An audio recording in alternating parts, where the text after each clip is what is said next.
Hello guys! Welcome to my channel. For today's video, gagawa tayo ng low carb sushi.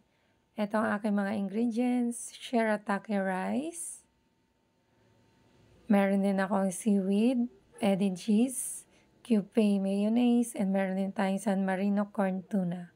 Sa isang pot, nag-init lang po ako ng tubig, and then initay ko lang pong kumulo. At naglagay na po ako dito ng 2 cups of shirataki rice.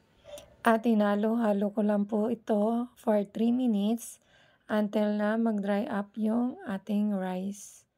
Hinintay ko lang po na maging ganito yung texture. Tsaka ko po nilagay na po yung ating San Marino corn tuna. Then after ko pong mailagay yung corn tuna, hinalo ko lang po hanggang sa mag-well combine po yung rice at ang tuna.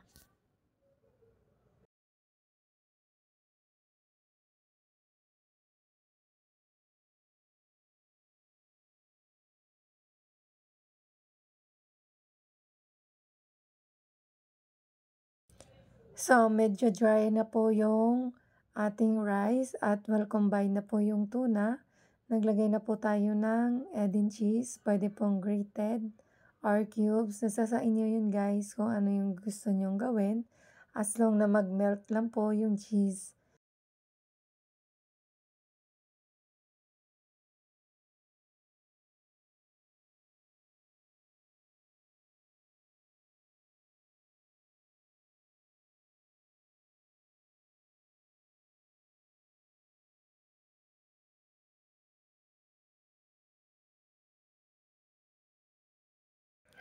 At this point, finlatin ko na po yung ating shirataki rice at in-adjust ko na rin po yung apoy in a low heat para hindi naman po masunog yung ating sushi. And then after that, in-slice ko ng pa-square para mas madali po siyang kuhanin para ilagay sa seaweed.